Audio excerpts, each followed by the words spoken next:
Olá pessoal, estamos aqui no nosso segundo episódio do PharmaCast, que corresponderá a uma sequência de 2 episódios. Nesses 2 vamos discutir um pouco sobre os processos farmacocinéticos. Nesse segundo episódio, vamos nos deter aos processos de absorção e distribuição. Já no episódio seguinte, vamos falar um pouco mais sobre os processos de metabolismo e de excreção. E aí, o conjunto dessas informações talvez torne possível refletirmos um pouco sobre algumas questões referentes à utilização do medicamento. Bem, vai ser importante, eu espero que vocês gostem. Em breve teremos um canal disponível para comunicação, afinal estamos iniciando nosso cast. Hoje minhas parceiras me deixaram só aqui para fazer a introdução desse cast. Bem, por agora, espero que curtam o episódio e aguardamos em breve o feedback de vocês. E vamos agora para os processos farmacocinéticos. Um abraço a todos.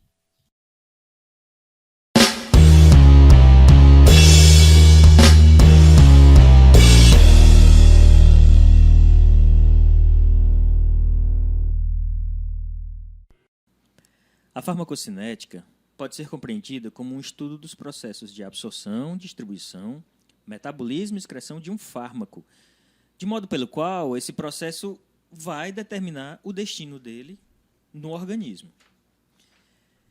Os primeiros trabalhos científicos publicados que envolveram os estudos relativos à distribuição de um fármaco no organismo são atribuídos a Theorel. A palavra farmacocinética surgiu impressa pela primeira vez em 1953 no livro Der Blutspiegel, Níveis Sanguíneos, que foi escrito por Dost. E esse foi considerado o primeiro livro publicado na área.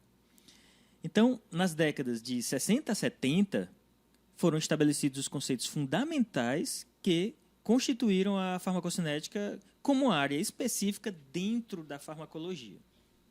Silva-Storpitz, Farmacocinética Básica e Aplicada, 2011. Bom, então, simplificando o conceito, quando se fala em farmacocinética, se fala do caminho que o fármaco faz no corpo. E hoje vamos nos deter aqui, basicamente, a falarmos sobre a via de absorção oral, que ela nos proporciona a oportunidade de discutirmos melhor todas as etapas do processo farmacocinético. Então, o processo inicia com a etapa de absorção. O que seria essa etapa de absorção? A absorção seria a passagem do medicamento de onde ele está para a corrente sanguínea. Então, se ele estiver na pele, passou para a corrente sanguínea e foi absorvido. Se ele estiver no intestino, passou para a corrente sanguínea e foi absorvido. No músculo, passou para a corrente sanguínea e foi absorvido. Então, a absorção é a passagem de onde ele está para a corrente sanguínea. Certo. Então, de onde ele foi administrado até chegar à corrente sanguínea. Isso vale para todos os tipos de administração. Exatamente. Seja dérmica, transdérmica, inalatória. Saiu de onde foi administrado, chegou à corrente sanguínea, a gente está falando de absorção, não é isso? Só certo que para chegar à corrente sanguínea, ele não tem um canal direto, um tubo que ele vai passar. Então ele tem que passar por várias barreiras até chegar na corrente sanguínea, não é isso? Que barreiras seriam essas? Na verdade, o medicamento tem alguns impedimentos, né, para chegar na corrente sanguínea, e o principal impedimento é a barreira plasmática. Para isso, a gente precisa relembrar de que é composta a membrana plasmática. Ela é composta basicamente de uma bicamada lipídica, e tem também proteínas, colesterol, mas o principal impedimento é essa bicamada lipídica, que é composta por ácidos graxos. E aí a gente tem que lembrar que o ácido graxo ele tem uma característica lipossolúvel, uma característica hidrossolúvel, porque ele tem uma parte da molécula apolar e uma parte da molécula polar. E o medicamento ele precisa atravessar essa membrana do órgão, por exemplo, do intestino, utilizando a administração oral como referência, para chegar na corrente sanguínea. Alguns fatores são importantes para esse tipo de passagem, como, por exemplo, a lipossolubilidade do medicamento, que é importante principalmente para a excreção do medicamento, como também para algumas ações farmacológicas, né? Quando a gente fala propriamente da farmacodinâmica, do mecanismo de ação. No processo de absorção, ele não teria esse impacto não, relevante, né? São aqueles 3 primeiros que foram falados. Bom, então, quais seriam as características do medicamento que vão acabar contribuindo para que ele atravessa a membrana? Porque nós estamos falando dos tipos de transporte, tudo bem, mas o que é que faz com que determinado medicamento seja mais bem absorvido do que outros? E às vezes até da mesma classe. Isso vai estar relacionado às características físico-químicas do fármaco, que podem ser inicialmente acessadas, ter conhecimento dessas características, por meio da classificação biofarmacêutica no qual ele está inserido. Certo, mas o que vem a ser essa classificação biofarmacêutica? Foi uma classificação, na verdade, uma estratégia desenvolvida na década de 90 nos Estados Unidos por Gordon Amidon, que até hoje faz parte tanto das diretrizes do FDA, como aqui no Brasil da Anvisa, onde os fármacos foram agrupados de acordo com suas características de solubilidade e permeabilidade. Ou seja, de acordo com as diferentes combinações entre a solubilidade e a permeabilidade do fármaco, ele pode ser classificado em 4 classes distintas. Por exemplo, temos o metoprolol. O metoprolol ele é um fármaco que é altamente solúvel e altamente permeável. Então, juntamente com outros fármacos que apresentam esta característica, foram agrupados no classe 1. Certo. Quando você fala em altamente solúvel, está falando de que especificamente? Numa solubilidade em meio aquoso. Por quê? Porque mais na frente a gente vai estar falando sobre essa questão da necessidade do fármaco estar solúvel em meio aquoso e ser permeável na camada bilipídica, que seria uma solubilidade no meio lipídico. Então, quando a gente fala na solubilidade pela classificação biofarmacêutica, a gente está falando na solubilidade em meio hidrofílico. E quando a gente fala na permeabilidade, é na sua capacidade de passar, permear na membrana, que seria a sua solubilidade em meio lipofílico. Então a solubilidade seria o fármaco isolado e a capacidade que ele tem de se dissolver em meio aquoso, independente de estar num organismo vivo. Então a solubilidade simples. Tá certo. É só para deixar claro que é a capacidade que ele tem de se dissolver. Afinal, ele tem que passar por isso dentro do nosso estômago para poder ele estar disponível para o processo de absorção. Isso.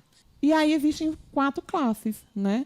Essa primeira, como eu falei, do metoprolol, os fármacos são altamente solúveis e altamente permeáveis.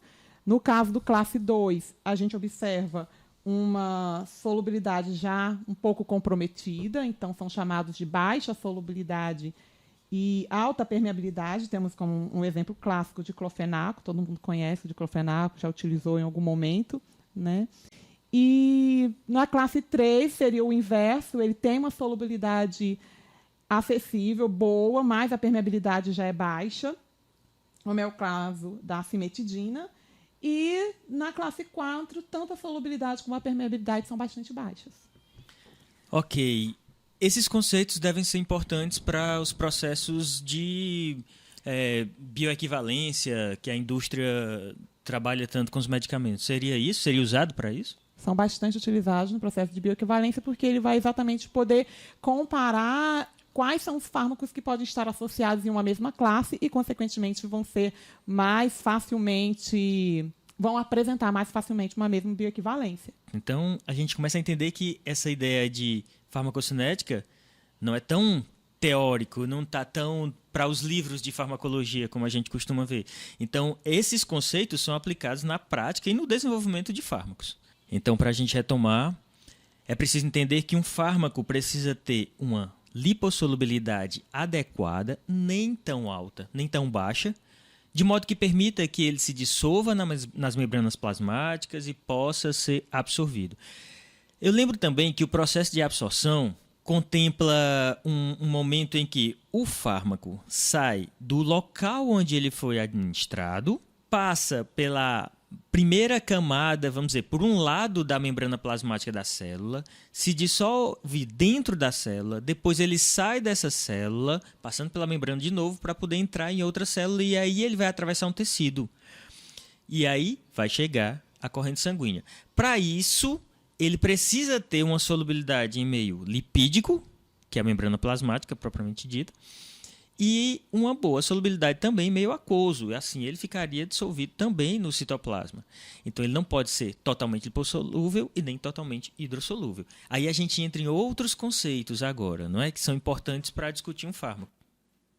Com base nisso, é importante salientar que o fármaco ele já é desenvolvido, então apresentando essas características, devendo apresentar essas características, na verdade, de afinidade pelo meio aquoso e pelo meio lipídico. Porque, mesmo antes dele ser absorvido, mesmo antes, na verdade, dele estar ali sendo transportado pela membrana e chegando no citoplasma, ele já deve estar solubilizado, porque ele está vindo, ele advém de um meio aquoso. Então, ele precisa entrar em contato com o meio aquoso, precisa se solubilizar, passar pelo processo de dissolução, ficar em nível molecular, ser transportado por uma membrana que é lipossolúvel, né? E daí a importância da sua afinidade por essa membrana lipossolúvel, e chegar novamente nesse ambiente aquoso do citoplasma, e assim sucessivamente, como foi falado, né, anteriormente. Então, com base nisso, no desenvolvimento de um novo fármaco, é necessário observar e atender a essa exigência e que ele apresente esta característica de lipossolubilidade e hidrossolubilidade. E para que a gente possa ter noção dessa característica que o fármaco deve apresentar, são realizados alguns testes, né, para avaliar essa característica físico-química, que é definida, né, que é representada pelo coeficiente de partição, que é exatamente a relação de solubilidade de meio orgânico, que simula o meio lipídico, pelo meio aquoso, que é necessariamente já o meio hidrossolúvel. Bom, então deixa só a gente entender uma parte do processo. Primeiro, eu queria que te explicasse melhor, Alice, essa questão do estar no nível molecular. O medicamento tem que estar no nível molecular. Como assim? Então, o medicamento, Forma molecular. Na forma molecular, né? Os medicamentos, eles são, a grande maioria dos fármacos, eles são ácidos e bases, na sua grande maioria ácidos e bases fracas. E em meio aquoso, eles se comportam como eletrólitos, né? Então, essa capacidade de se comportar como eletrólitos favorece a presença de ionização, né? Na verdade, é uma consequência da sua ionização. Se um fármaco ele pode se ionizar, ele é um eletrólito, ainda que seja fraco, mas ele pode se ionizar, ele, consequentemente, pode estar em uma fração molecular e em uma fração ionizada. E essa diferença da sua fração molecular e fração ionizada vai repercutir ou vai influenciar no grau de absorção, porque a fração molecular é aquela que se configura como a mais lipossolúvel e, consequentemente, com maior afinidade pelas membranas lipoproteicas. Só para deixar claro, então, quando você menciona a fração molecular, é aquela porção do fármaco que foi administrado, mas que ele não se dissociou, não está na forma ionizada. Então, exatamente. Ele está com a estrutura molecular fechada, então não tem cargas, não cargas aparentes, como quando ele está dissociado, e aí ele não assume uma polaridade tão evidente. Então, ele tem mais facilidade de se dissolver nas membranas lipídicas.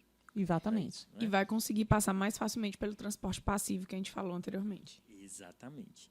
Então, é definida essa característica que o fármaco tem de se dissolver em ambiente polar e em ambiente apolar, é definido pela indústria através do coeficiente de partição óleo-água. Exatamente, Isso. isso. E experimentalmente, a gente faz nessa simulação por meio de solventes orgânicos, que vão estar simulando um meio lipossolúvel. Entendi. Então, seria mais ou menos assim, o fármaco puro, porque nós queremos a característica do fármaco e não do medicamento. Então, antes dele ser preparado como medicamento, nós temos o fármaco purinho, vamos dizer, dissolvido de uma forma simples. Vamos fazer um experimento simples aqui. Ele é colocado dentro de um funil de separação, onde a gente tem 50% de água, 50% de um componente lipídico, que normalmente se usa o octanol, não é? Porque tem características mais parecidas com o da membrana, com a região lipídica da membrana plasmática. Então, coloca-se em um fundinho de separação, 50% de água, 50% de octanol, coloca-se o fármaco puro lá dentro, ele é agitado, depois espera que haja um repouso e as duas fases se separem, e aí a gente vai medir quanto que ficou dissolvido em cada uma das fases. Quanto do fármaco. Forma. Exatamente. Experimentalmente seria assim. Seria assim. Na verdade, o octanol, né? Um octanol, ele é um solvente orgânico utilizado para fazer esses testes que apresentam características parecidas com os lipídios. Porque se a gente quem tiver curiosidade de olhar a molécula do 1-octanol, vai observar que ele tem região hidrofóbica, né, e uma região hidrofílica. Então, isso já lhes dá assim, a aparência de um ácido graxo, que é um componente da membrana. Ele é também escolhido devido às suas características de obtenção, de fácil obtenção, de pouca volatilidade. Imagina se tivesse sendo utilizado um solvente orgânico volátil. O quanto que você não estaria perdendo de concentração de fármaco dissolvido nele, junto com a sua volatilidade, né? Então, teve que se pensar também nisso, em um solvente que não fosse volátil, para simular as melhores condições e reter realmente o fármaco ali na sua concentração real. E, além disso, como para identificar o fármaco que foi dissolvido é necessária uma metodologia analítica, o 1-octanol ele não interfere tanto como outros solventes nos comprimentos de ondas de absorção dos fármacos. Então, tem como isolar a presença deste solvente e favorecer a especificidade do método para o fármaco em questão, que está sendo avaliado, né, que está sendo mensurado. Então, a gente conseguiria identificar só o fármaco o meio não iria gerar nenhum pico lá, que seja, pelo menos, que interferisse na análise. Seria Exatamente. Totalmente diferente. Não iria interferir. Certo. Então, aí, quando a gente divide a fração que foi dissolvida no octanol pela fração dissolvida na água, a gente tem aí o que chamam normalmente de P, que é uma constante específica para cada substância química, que vai definir o seu coeficiente de partição, não é? Quanto dele é solúvel em óleo e quanto solúvel em água. Vamos deixar claro, para a gente é importante. Para um medicamento, é importante que ele tenha um alto ou um baixo coeficiente de partição óleo-água? Aí tem que ser bastante criterioso, porque o que seria alto e o que seria baixo, né? O coeficiente de partição, para ser considerado adequado, por estudos experimentais, mostra-se um valor de aproximadamente até 5 como um valor, não ideal, mas um valor aceitável. Por quê? Porque deve haver um equilíbrio, a gente falou inicialmente, entre a hidro e a lipofilicidade. Porque se o fármaco ele estiver totalmente lipossolúvel, ele não vai se dissolver. Se o fármaco for totalmente hidrossolúvel e não tiver nenhuma afinidade por lipídios, ele não vai ser absorvido.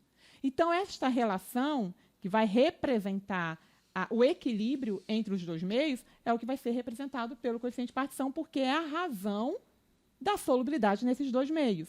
E em valores numéricos, a gente tem que avaliar, tem um valor X, que geralmente observa-se que acima de 5 não se obtém mais fármacos que tenham uma hidrossolubilidade adequada, porque imagine, vamos tentar ser mais claro. Se a gente tem uma razão da concentração orgânica pela concentração aquosa, quanto maior esse valor de P, significa que ele é mais solúvel em quê? Em óleo. Em óleo, né? Se ele está sendo mais solúvel em óleo, quanto mais eu aumento esse valor de P, consequentemente, ele está mais lipossolúvel.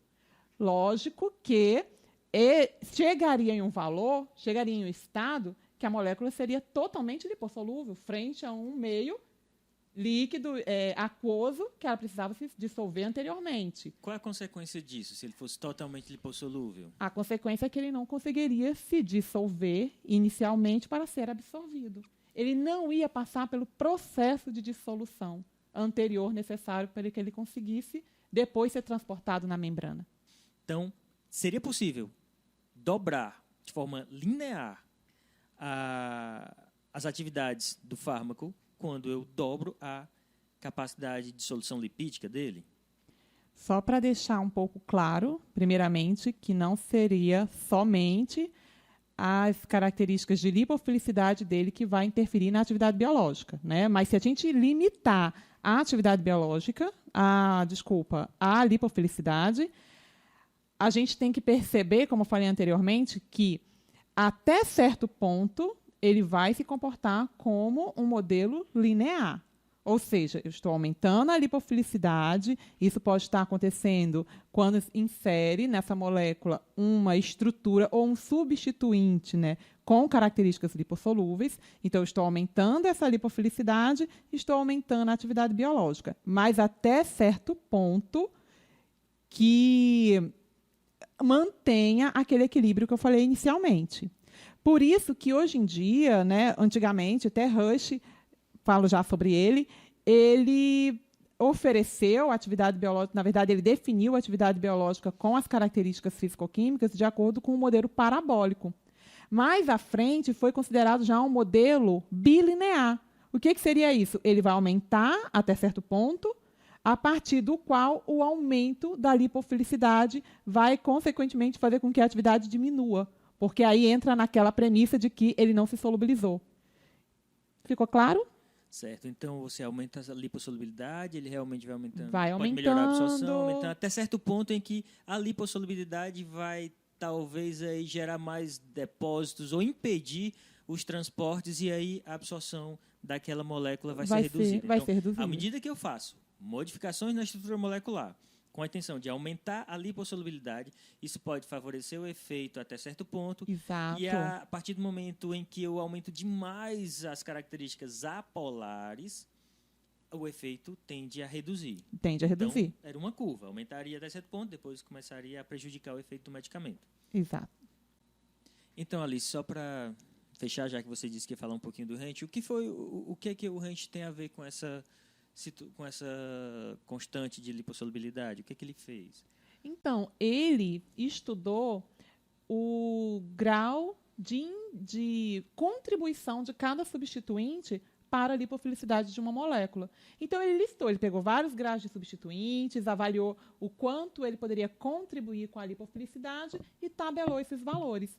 Já tem como se ter uma premissa, né, uma previsão do quanto um determinado substituinte, quando inserido, vai contribuir para o aumento da lipofilicidade de uma molécula, ainda durante o seu processo de desenvolvimento ou quando na necessidade de modificação molecular. Então isso é interessante que, a partir desse estudo de Rent, é que a gente pode agora, através de um software, lançar uma molécula qualquer, uma molécula de inovação, e a gente já pode prever agora a constante de solubilidade sem o log de P dele, sem precisar fazer um experimento no laboratório. Então, é isso que ele fez, porque ele vai usar a influência de cada fragmento daquela molécula, e aí ele vai ter um produto final e a gente pode ter aí a constante, o log de P, na verdade, já pré-determinado, sem precisar fazer o experimento. Seria isso? Sem precisar fazer o experimento. E lembrando que não só de uma nova molécula, mas de uma molécula que já está, inclusive pode já estar sendo comercializada, mas pode servir como um protótipo de uma molécula nova, um melhoramento, um aperfeiçoamento, e ser lançada como um produto novo. A gente está falando muito, e o ouvinte pode pensar que isso depende da estrutura da molécula na forma molecular. Ficou meio cacofônico, mas é mais ou menos assim. A estrutura do fármaco quando ele está na sua forma molecular. E, na verdade, tudo isso depende também da questão dele estar na sua forma molecular ou na forma ionizada. Quando a gente fala em fármacos, a gente está falando de ácidos e bases fracas, que têm aí uma tendência a se ionizar e tem influência do pH onde ele está. Então, daí surgiu aquela ideia da equação de Henderson-Hasselbalch. O que a gente pode falar sobre isso de forma didática, qual a influência do pH, do pKa da molécula para a dissolução dele? O que interessa isso? Bom, o curioso, inicialmente falando sobre essa questão de pK e pH, é que ele avaliou qual era a relação que havia da concentração do ácido e de uma base em relação ao pH do meio em que ele se encontra e a constante de ionização que essa molécula apresenta. Porque essa relação do P, tanto do pH como do pKa, nada mais é, o P em si, do que um artifício matemático para indicar o menos log. Sabia? Você lembra? Como assim? Do P que você está falando?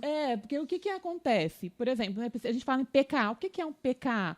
o que existe? pK de fármaco? Não. Existe o Ka, né? Existe a constante ionização. Exatamente. Da onde vem esse P? Existe o pH? Não. Existe a concentração de hidrogênio do meio. O que é o P, né? O P, ele vem representar o logaritmo negativo da concentração. E é curioso que quando a gente fala, por exemplo, que um pH 2 é mais forte que o pH 5. Por quê? O 2, numericamente, é menor que 5. Porque exatamente ele está representando o logaritmo negativo da concentração, né? Que seria 2, seria uma concentração de 10 a menos 2 de hidrogênio, que é maior do que uma concentração de 10 a menos 5 em hidrogênio. Aí o que ele viu? Então a molécula tem constante de ionização, que pode ser maior ou menor de acordo com o seu grau de dissociação em um meio. E isso vai sofrer influência do pH do meio em que ela está inserida. Então ele quis avaliar o quanto que o pH ia ionizar aquela molécula de acordo com as características ácido e base que ela apresenta, que é representado pela constante de ionização. Certo. Isso vem lá da lei das massas ainda. Lembra quando a gente verifica a relação dos produtos pelos reagentes? É a mesma questão da dissociação de uma molécula, da sua parte iônica pela molecular. O grau, a constante em que isso acontece. E quando a gente pensa em medicamento, e como a Alice falou, o pH do meio é o que determina a constante de ionização de uma determinada molécula. A gente não pode esquecer que o nosso organismo, cada compartimento tem um pH diferente. Então, se eu pego uma determinada substância e coloco ela num pH 1, o grau de ionização dela vai ser 1 X, né? Quando eu coloco ela num pH de 8, o grau de ionização dela vai ser outro. Então, isso é muito importante porque o nosso organismo tem pHs diferentes. No estômago, o pH é 2, 3. No intestino, o pH é 8, 9. No sangue é outro pH. Na urina é outro pH. Então, esse medicamento ele vai estar se modificando, né, entre as suas formas molecular e ionizada à medida que ele vai passando a cada compartimento do nosso corpo. E é interessante a gente entender como essa molécula vai se comportar de acordo com o pH do meio, porque lá no início a gente falou que a forma melhor absorvida é a forma molecular. Para esta forma estar molecular, consequentemente, ela não pode se ionizar no meio, né? Uma coisa já... Ou se ionizar menos. Ou se ionizar menos. Então, imagina que existe um meio com a concentração, né, de hidrogênio alta, que seria aí o estômago, vamos dizer, um pH 2, uma alta concentração de hidrogênio. Quando a gente fala que uma molécula é um ácido fraco, o que acontece? Vamos entender o que é isso de ácido fraco. Ela não tem força para se ionizar ou para transferir mais hidrogênio para o meio. O meio já está saturado, já tem uma concentração de hidrogênio altíssima. Como é que ela fraca ainda vai dizer, toma mais hidrogênio? Ela não vai conseguir transferir mais hidrogênio para o meio. Então, se ela é um ácido fraco, consequentemente, ela vai permanecer na forma molecular em uma maior porcentagem quando estiver em um pH baixo.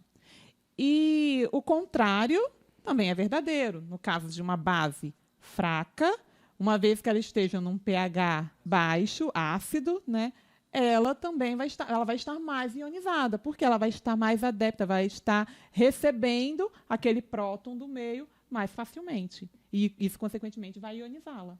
Então, um fármaco ácido, no meio ácido, ele vai continuar na forma molecular porque ele não tem a capacidade de perder esse próton e também não está necessitando ganhar. Se ele for um ácido fraco, sim. De forma para simplificar e deixar a compreensão mais didática.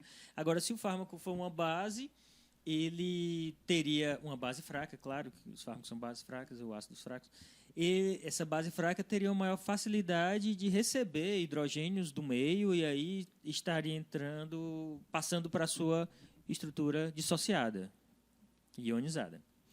E aí também é importante a gente entender que, quimicamente falando, é assim que funciona. Né? Um ácido, no meio ácido, ele está mais molecular, então, teoricamente, ele conseguiria passar mais facilmente pela membrana e seria mais absorvido. Já um fármaco ácido no meio básico, ele estaria mais na forma ionizada e não seria tão bem absorvido porque ele não conseguiria passar tão bem pela membrana. Mas isso quimicamente falando.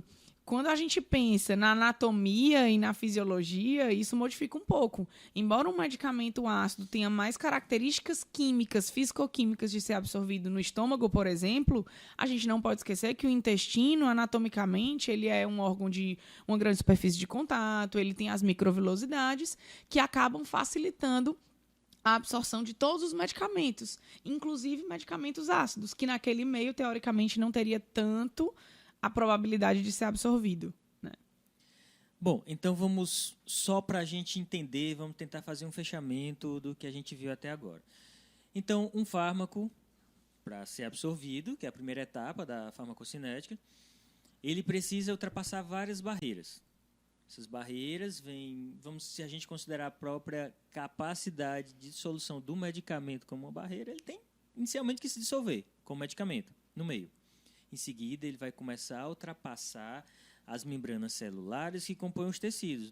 Do intestino, por exemplo, eu vou falar do intestino, que é a principal área de absorção no trato digestivo. Então, ultrapassar a membrana celular, se dissolver nela, entrar no citoplasma, e ele vai de célula a célula até atingir a corrente sanguínea. Que, por sinal, ele tem que ultrapassar também as membranas celulares das células que compõem a parede do vaso. Então, ele, depois que ultrapassa as barreiras, o tecido do intestino, tem que ultrapassar a estrutura do vaso e atingir a circulação. Isso ele vai fazer por vários tipos de transporte. Transporte passivo, que eu acho que envolve a maior parte desses processos que a gente discutiu até agora. Também envolve o transporte ativo, como já foi discutido inicialmente. Em alguns fármacos vão ser transportados por transportes ativos, em momentos muito mais específicos do transporte. Talvez o processo de absorção se dê mais pelo processo passivo do que por essas outras estruturas, essa outra forma de transporte. O fármaco também, em alguns momentos, ele vai ultrapassar barreiras por difusão facilitada. E esses são os principais tipos de transportes que o fármaco tem ao longo do corpo. Para que tudo isso ocorra, ele tem que assumir uma característica de lipossolubilidade e hidrossolubilidade específica, de modo que ele não seja completamente lipossolúvel nem completamente hidrossolúvel. Um ia complicar o processo de absorção e outro iria complicar ou impedir o processo de distribuição. Então, ele tem que ser anfipático, tem que ter características solúveis, que o tornem solúvel na gordura e que o tornem solúvel em água para facilitar o processo de absorção. Então, no meio de todo esse processo, vamos supor que o fármaco está com a sua condição ideal para ser absorvido. Tem uma estrutura molecular que dá essa característica anfipática, a molécula não é tão grande, porque o tamanho da molécula também vai impactar na facilidade ou não da absorção. Então, uma molécula de tamanho adequado, o coeficiente de partição adequado, e ele vai se dissolver da forma correta, vai se dissolver nas estruturas lipídicas na quantidade certa, depois na estrutura aquosa, tudo bem. Então está tudo pronto para um fármaco ser absorvido, nada vai impedir a absorção dele, não tem mais nada que possa impedir que ele seja absorvido? Não, há outros impedimentos, sim. A própria produção fisiológica de enzima, algumas enzimas conseguem degradar alguns medicamentos. No caso da insulina, a insulina é uma proteína, então se ela for administrada por via oral, ela é degradada pelas proteases estomacais, então por isso é que a gente só tem insulina hoje por via parenteral, que são, né, a via subcutânea ou via inalatória, que foi aprovada aqui no Brasil, mas ainda não é comercializada, nos Estados Unidos já é comercializada. E também a gente tem o exemplo da penicilina G-benzatina, né, a famosa bezetacil, que ela é por via intramuscular, né? É uma injeção aí, é uma administração bem dolorosa, bem conhecida, quem já tomou sabe qual é a sensação de tomar uma bezetacil e rezaria para ela ter por via oral. Mas, na verdade, ela não tem porque ela é instável ao pH ácido. Né? O ácido do estômago, o pH ácido, ele consegue hidrolisar o anel beta-lactâmico, que é o grupo farmacofórico, que é o grupo que faz o efeito terapêutico de inibir a formação da parede celular das bactérias gram-positivas.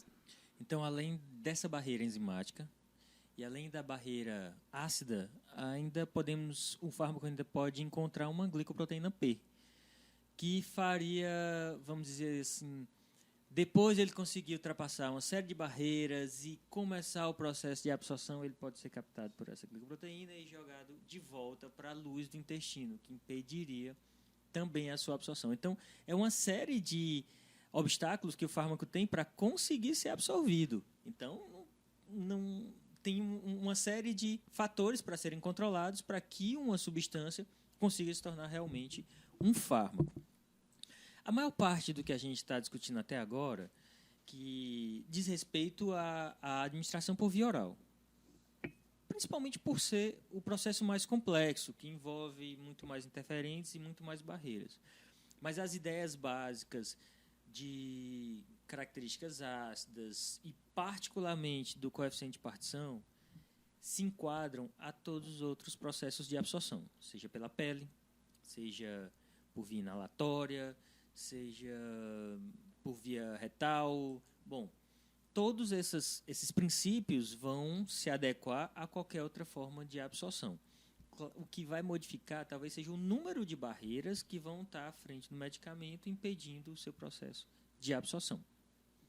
Então, nós temos várias vias de administração e, para todas elas, entram esses princípios que nós discutimos, seja, inclusive, a oftálmica, inclusive a otológica, até mesmo vias parenterais, como a intramuscular, subcutânea, intradérmica, intratecal. No entanto, esse processo de absorção de fármaco não vai se enquadrar pela via endovenosa. Não faz sentido falar de absorção quando se fala em via endovenosa, uma vez que 100% do fármaco que é administrado e vai estar na corrente sanguínea, que é o caminho final do processo de absorção. Então, ele não vai passar por nenhuma barreira. Ele sai da seringa em si para dentro da corrente sanguínea. Uma vez que ele chega na corrente sanguínea, esse fármaco agora está disponível. Então, ele, para todos os processos biológicos em si, agora que vão resultar também no efeito, vão ocorrer a partir de agora, no momento em que ele está biodisponível. E aí, com essa ideia de biodisponível, vem a noção de biodisponibilidade tão importante, tão discutida atualmente.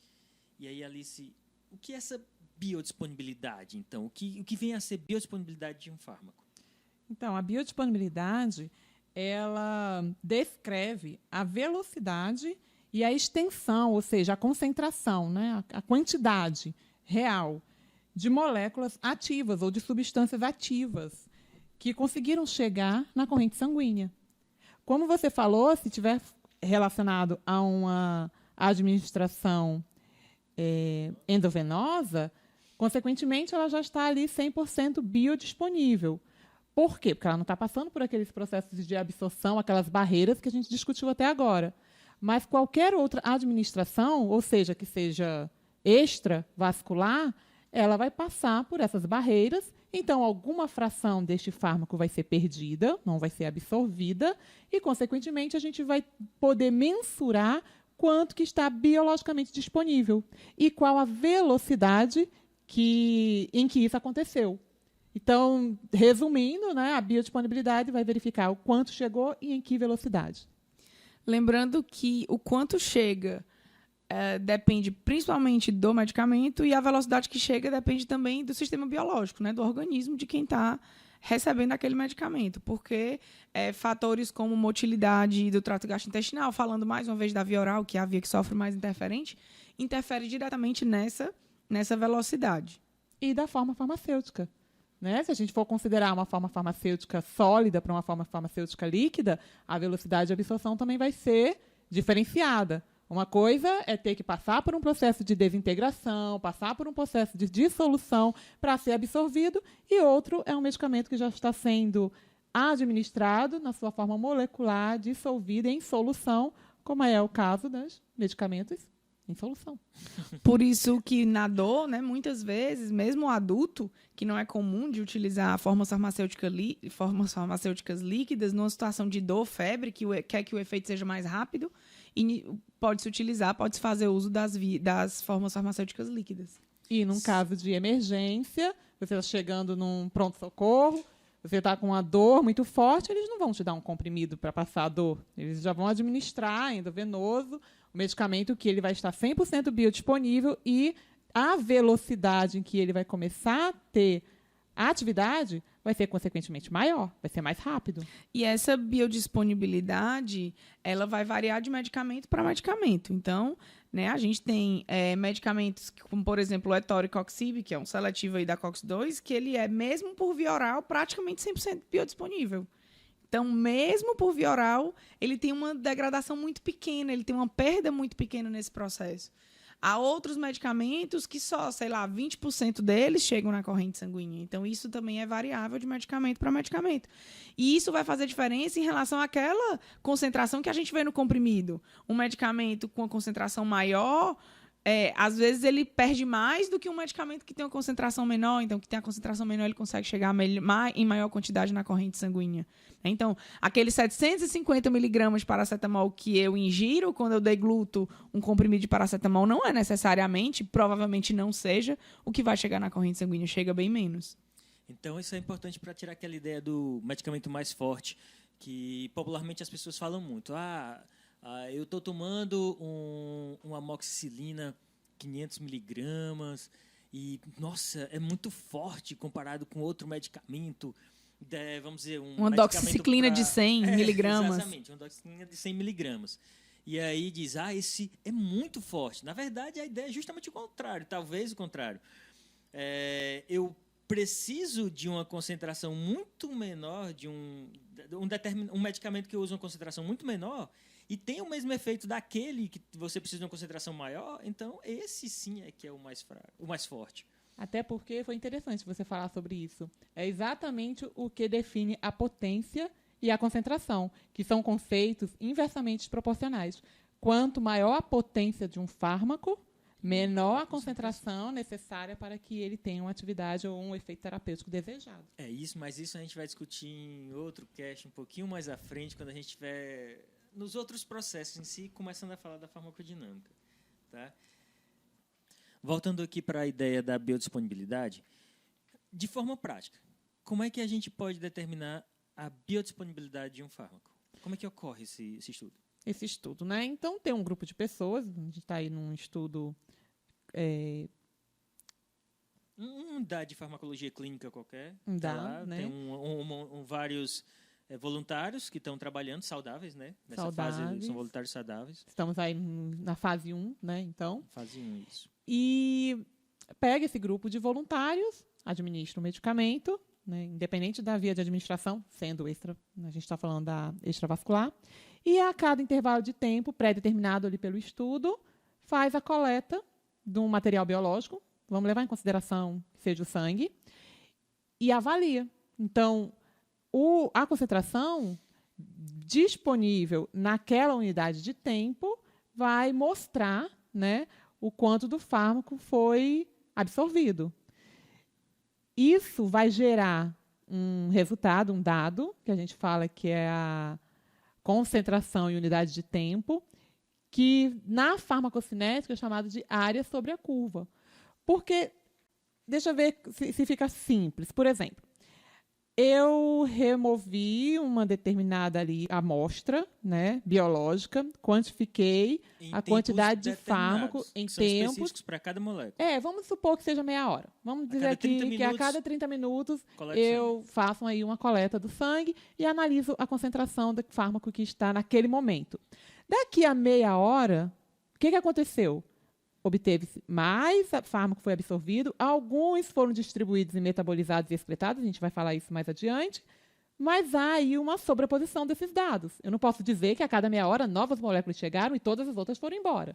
Né? Então está tendo um acúmulo, a curva está crescendo e eu preciso saber a área que está sobre esta curva durante todo o tempo experimental para saber a biodisponibilidade dessa molécula.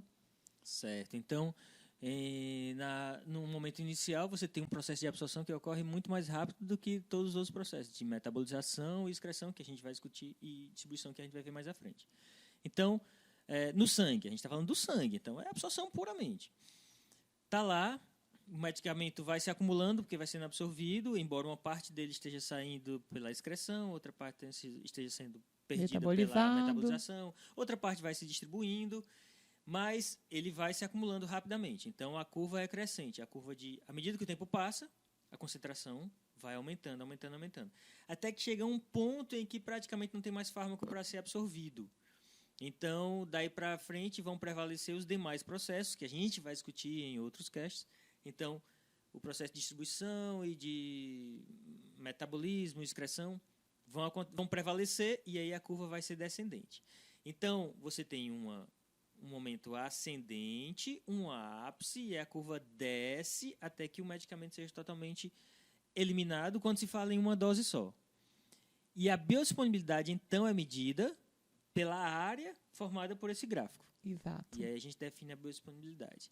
Certo, então agora ficou mais claro para a gente entender. Então, a biodisponibilidade é um resultado de todos esses processos que nós falamos agora há pouco. Uma vez que o fármaco está biodisponível, ele não vai ficar estático no sangue. Ele agora vai ser distribuído. E o que vem a ser essa distribuição?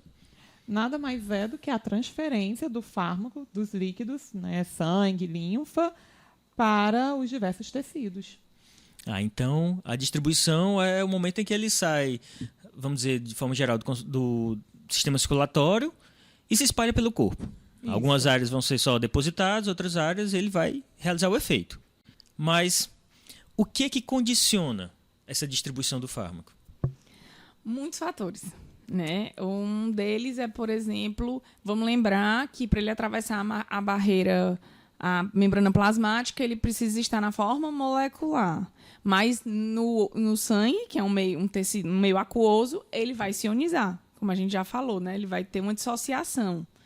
Então, o grau de dissociação aí vai interferir também na quantidade do medicamento que vai chegar no órgão-alvo, que vai se distribuir para o órgão-alvo, porque só vai entrar no órgão-alvo a fração molecular. Né? A fração ionizada aí ela vai, por exemplo, ser excretada pelo rim. E isso está acontecendo, só lembrando, pela diferença de pH dos meios, né? Só para o pessoal se situar. Exatamente. A gente está saindo de um pH ali básico no intestino, indo para o pH próximo do neutro. Isso. Ou seja, o grau de ionização vai modificar aí também. Outro fator importante é a ligação com as proteínas plasmáticas. Né? Então, nós temos proteínas circulantes no sangue e que essas proteínas elas conseguem se combinar com essas moléculas e elas têm um papel fundamental que é o de transporte. Então, elas são importantes para carregar essas moléculas pelo sangue, mas, ao mesmo tempo em que elas são importantes para esse transporte, para esse carreamento, elas também seguram o medicamento na corrente sanguínea. Né? Eles seguram o fármaco. Então, a fração do medicamento que vai conseguir chegar no órgão-alvo vai ser a fração que está livre. Né? O fármaco que tem atividade biológica é o fármaco que está livre de proteína plasmática, é o que não está ligado. A fração que está ligada é a fração inativa. Livre e na forma molecular. Exatamente. Não é? E aí, isso é uma característica muitas vezes intrínseca do medicamento. O quanto ele se liga à proteína plasmática é uma característica de afinidade química mesmo do medicamento. Quando está falando em proteína plasmática, que proteínas seriam essas? A gente tem muitas, mas para medicamento a gente tem duas principais. A albumina, que ela se liga principalmente a medicamentos ácidos e neutros, e a glicoproteína ácida, que se liga a fármacos básicos. Embora a gente tenha também proteínas endógenas, né, das ligações das moléculas endógenas. Por exemplo, a CBG é uma proteína de ligação do cortisol, mas ela fracamente se liga a xenobióticos, que são os medicamentos.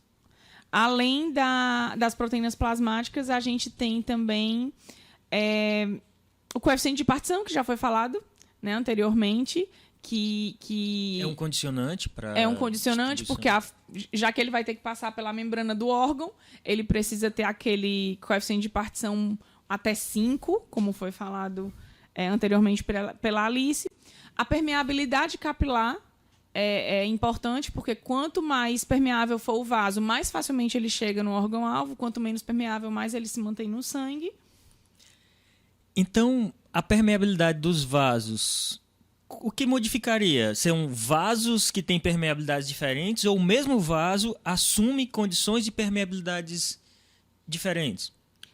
As duas coisas, na verdade. Nós temos vasos que são menos permeáveis, como, por exemplo, o vaso cerebral, e aí a gente vai ter a famosa barreira hematoencefálica, né? Então, o vaso, quando ele chega no cérebro, ele tem uma espessura maior e dificulta a passagem de substâncias, mas, ao mesmo tempo, essa permeabilidade pode ser modificada por uma condição patológica, como, por exemplo, a inflamação. Então, se você tiver uma inflamação meníngea, por exemplo, no caso da meningite, esse vaso acaba perdendo essa barreira e ele acaba se tornando mais permeável à passagem de substâncias para aquele determinado órgão. Então, alguns medicamentos podem passar a atingir o sistema nervoso central nessas condições de inflamação. Exatamente. A gente tem, por exemplo, o próprio tratamento da meningite, que são as penicilinas, que é um fármaco classicamente hidrossolúvel, que tem uma baixa permeabilidade no sistema nervoso central, mas que é o tratamento padrão aqui no Brasil para meningite, porque na situação de meningite, a meningite está inflamada e, consequentemente, o medicamento consegue chegar lá. Certo. Eu vou pegar esse gancho da barreira, e que você falou da barreira hematocefálica, e me explica pra gente o outro tipo de barreira que a gente escuta muito, que é a barreira placentária. Como seria essa barreira? A barreira placentária, ela é exclusiva da gestante, né, nessa condição, e ela é um pouquinho diferente da barreira hematoencefálica, embora seja chamada de barreira também, porque o sentido delas é o mesmo, é impedir a chegada de substância pro feto, né? Na verdade, esse é o objetivo geral, mas ela tem duas diferenças. A composição dela mesmo, na verdade, a gente tem não é apenas um aumento de espessura de vaso, mas na barreira placentária a gente tem uma interrupção de circulação. Então, chega a circulação da mãe, você tem uma camada, essa circulação é interrompida, você tem uma camada lipídica, uma camada de tecido gorduroso, e essa circulação é retomada no cordão umbilical. E essa camada de gordura que vai fazer o que é realmente uma barreira. E para que uma substância consiga sair da circulação materna e chegar na circulação fetal, ela precisa ser extremamente lipossolúvel, porque ela precisa se difundir por essa camada de gordura. E a barreira placentária também tem uma outra coisa, ela tem a capacidade de metabolização, que é um parâmetro que é um processo que a gente ainda não falou, mas ela tem a capacidade de transformar substâncias que são tóxicas para o bebê e muitas vezes em não tóxicas. Então ela tem ainda essa, né, uma outra função que a barreira hematocefálica não tem. Então aí é uma segunda forma de proteção. Além da própria barreira em si, ainda tem os mecanismos de metabolização. Talvez por isso a questão da lipossolubilidade, na verdade, é por isso que drogas de abuso afetam tanto os bebês recém-nascidos, porque normalmente elas já têm uma lipossolubilidade muito alta. Então, acabam sendo bem dissolvidas na barreira placentária, atinge o bebê e, com frequência, alguns bebês nascem já com a síndrome de dependência, vamos dizer assim, uma síndrome. É muito comum dependência, o bebê nascer, por exemplo, com insuficiência respiratória por mães que fizeram uso de opioides na gravidez. Bem, voltando aqui ao nosso processo de distribuição, além das proteínas plasmáticas, que uma porção das moléculas pode ficar aderida a ela, e essa porção pode ser até bastante representativa, não é? No volume, no percentual total de fármaco que foi absorvido.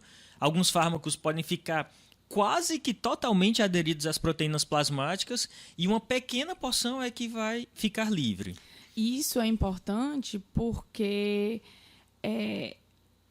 algumas características fisiológicas podem aumentar, por exemplo, a toxicidade de um medicamento que tem uma alta afinidade por proteínas plasmáticas. Por exemplo, um paciente que está desnutrido, que já tem pouca proteína, esse paciente faz uso de um medicamento como, por exemplo, a varfarina, que tem 98% de ligação com proteínas plasmáticas. Como ele tem menos proteína circulante no sangue, a albumina vai ser uma delas, e esse medicamento tende a ficar mais livre. E se ele fica mais livre, ele fica mais ativo. E se ele está mais ativo, ele pode fazer mais efeito. No caso da varfarina, que é um anticoagulante, há um risco aí de hemorragia, por exemplo.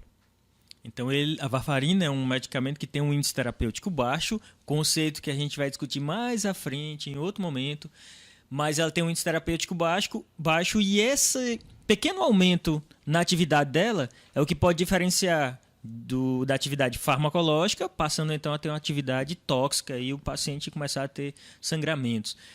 Bom, então ele pode se ligar às proteínas plasmáticas. Falando em proteínas plasmáticas, eu lembrei de uma dúvida que eu tinha na época de estudante. Talvez seja uma dúvida que alguns dos ouvintes venham a ter, dependendo, né, de quem está ouvindo, que era quando eu imaginava assim, o fármaco chegou, se ligou às proteínas plasmáticas e ele fica ligado? Até quando ele fica ligado? Perdi esse fármaco? Ele depois vai embora como? Como é que se desliga? Né? E eu fiquei muito tempo pensando até entender que essas ligações elas são reversíveis. Isso vai depender do grau de interação que o fármaco tem com as proteínas. E esse grau de interação vai de acordo com o tipo de interação que ele vai ter, ligação de Van der Waals, se vai ser uma ligação, né, de hidrogênio, se vai acontecer ali um tipo de ligação iônica, enfim, covalente. A energia que ele vai gastar para se ligar e, consequentemente, se desligar, né, daquela proteína é o que vai permitir que, posteriormente, ele se torne disponível. Né? Então, eu tinha essa dúvida. Ele liga, mas essa ligação é reversível. E se ela for desfeita, o medicamento está ativo e ele pode chegar no órgão-alvo. E aí a gente tem uma outra coisa, que são as interações farmacológicas. Porque eu posso ter um medicamento que também queira a albumina, né? Eu tomar 2 medicamentos que queiram a mesma proteína, um tem uma afinidade química maior do que o outro, e se o outro estiver ligado primeiro, o segundo que chega desloca o primeiro da proteína, ocupa a proteína ficando inativo, e o que foi deslocado faz mais efeito, podendo também ser tóxico. Isso acaba sendo perigoso para a gente, né? Não sabe que tem essa interação, então uma dose que tomada sozinha, ela é segura. Uma vez que ela for concomitante com outro medicamento, ela passa pode a ser se tornar tóxica, porque ela vai estar numa fração mais livre na corrente sanguínea. Bem, então voltando aqui aos processos de distribuição. Então, tem a ligação com as proteínas plasmáticas, que tem uma série de repercussões. Ela pode também, uma porção dela ficar na forma iônica, como já foi falado. E outra parte pode atingir tecidos de depósito, como que acontece frequentemente com os benzodiazepínicos, não é? Os benzodiazepínicos, por serem altamente lipossolúveis, eles têm uma afinidade grande pela gordura, pelo tecido adiposo, né? E aí a gente não tem só os benzodiazepínicos, a gente também tem os barbitúricos. E, por exemplo, o tiopental, que é um barbitúrico que é usado também como anestésico, ele tem afinidade por lipídio, ele tem um coeficiente de partição bem alto, e ele tem afinidade por lipídio, e ele acaba se depositando na gordura. E aí, se a gente, por exemplo, for fazer uma cirurgia num paciente de 60 quilos e num paciente de 150 quilos, usando a mesma dose do tiopental, o paciente que tem 150 quilos, ele acaba demorando mais para acordar dessa anestesia do que o paciente com 60 quilos. Porque como esse fármaco tem afinidade pelo tecido gorduroso, ele acaba se mantendo mais tempo no organismo do paciente que tem mais tecido adiposo do que o paciente que tem menos tecido adiposo. Aí, muitas vezes, nessa situação, é necessário fazer ajuste de dose. A dose do paciente obeso ou do paciente de sobrepeso teria que ser menor para que ela durasse o tempo equivalente, por exemplo, ao paciente dos 60 quilos. Mas isso é variável porque depende da resposta do paciente também. Pode ser que ele não responda, uma vez que a maior parte dos medicamentos é baseada na massa total do indivíduo. Aí pode ser que seja necessário ele dar uma dose maior, e essa dose maior para atingir o efeito acaba sendo a consequência dele ter também um efeito mais longo por causa da obesidade, do depósito. Então é uma faca de 2 gumes aí. Bom, e além desses processos de distribuição, tem o principal deles, que é o motivo de se usar um fármaco, que é atingir o alvo. Então, uma parte dele vai, enfim, depois de tudo isso que a gente conversou até agora, chegar ao alvo molecular. E aí sim ele vai ter o efeito. Só para a gente fechar, para uma substância chegar no local de ação, ela precisa estar no estado apolar para ela conseguir atravessar a parede vascular e para ela conseguir atravessar a membrana vascular.